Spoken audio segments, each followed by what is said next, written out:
आइए आपको एक कहानी सुनाऊं। 2.5 महीने पहले एक चोरी का खुलासा होता है। पूरा देश चौंक जाता है। उन्हें लगता है कि उस घर में कैसे चोरी हो सकती है, जहां के मालिक ने अपने सबसे करीबी मित्र को उस घर का मुखिया बनाया है। वो मुखिया खुद चौकीदार बनकर दिन रात उस घर की निगरानी करता है। खैर, मामला घर की चार दीवारी से निकल जाता है। पहले घर में रह रहे लोगों को, फिर पड़ोसियों को और धीरे धीरे पूरे देश को उस चोरी के बारे में पता चलता है। वैसे तो मुखिया घर की बात घर में रखना चाहता था, लेकिन एग्जाम में हुए पेपर लीक की तरह चोरी वाली बात भी घर से लीक हो गई।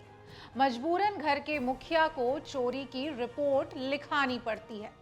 जांच जैसे जैसे आगे बढ़ी, पहले घर के सेवक, फिर कुछ और मुलाजिम और फिर सीधे मुखिया पर शक की सुई घूम गई। अब ये सब देखकर मुखिया डर गया। उसे अपनी कुर्सी जाने की चिंता होने लगी। आखिर इसी घर का डर दिखाकर वो अपनी कुर्सी बचाता था। फिर क्या था, उसने आनन फानन में घर के बाकी मुलाजिमों के साथ मीटिंग की, एक दो छोटे प्यादों के साथ सेटिंग कर उन्हें कुर्बान कर दिया और जांच को उल्टी दिशा में मोड़ दिया।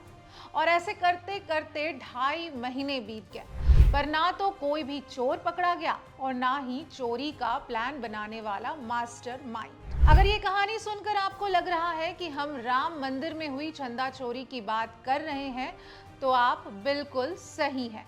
हम यहाँ उसी चोरी की बात कर रहे हैं। आप खुद सोचिए, 2.5 महीने से ऊपर हो गए हैं, आखिर एक भी चंदा चोर को सजा क्यों नहीं मिली है? इस पूरे कांड में दो नाम सबसे ऊपर रहे, ट्रस्ट के पूर्व महासचिव चंपत राय और सदस्य डॉक्टर अनिल मिश्रा।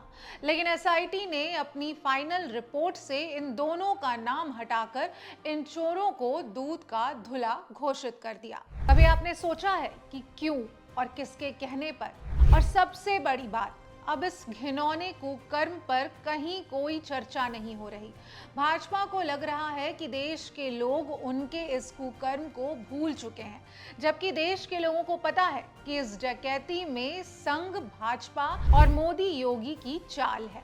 इसीलिए ये लोग डकैतों को बचाने के लिए किसी भी हद तक जाने को तैयार हैं। आप और हम जैसे लोग समझ रहे हैं कि जो लोग राम के नाम पर वोट मांगते हैं, जो लोग राम का नाम लेकर दंगा करवाते हैं, जो लोग राम नामी दुपट्टा ओढ़कर गाय कटाने वाली कंपनियों से चंदा लेते हैं, वो लोग ही राम भक्तों की आस्था और भाव के साथ खेलते हैं। राम का नाम लेकर राम मंदिर में चंदा चोरी जैसा पाप करते हैं। मोदी से लेकर योगी की सरकार जांच के नाम पर बड़े बड़े डकैतों को बचाने का काम कर रही है। सरकार चंपत जैसे अधर्मी चोरों को सुरक्षा दे रही है। इस पूरे मामले में भाजपा और मोदी और योगी से इंसाफ की उम्मीद करना जैसे खुद के पैर में कुल्हाड़ी मारने जैसा है। राम के नाम पर राजनीति की फसल काटने वाले ये बेशर्म और मक्कार लोग इस देश के 120 करोड़ हिंदुओं को बेवकूफ समझते हैं। ये लोग सोचते हैं कि जांच के नाम पर कुछ भी लीपापोती करके फिर से राम नामी झंडे के पीछे छुप जाएंगे। इस देश में इतनी बड़ी लूट, वो भी राम लल्ला के दरबार में, बिना योगी और मोदी की मिली भगत के, बिना दोनों गुजरातियों के संरक्षण के संभव ही नहीं थी। अगर इन सबका आशीर्वाद चंपत राय पर ना रहा होता तो अब तक सारे चोर कब का पकड़े गए होते। मगर अब तो इनको बचाने का खेल चल रहा है।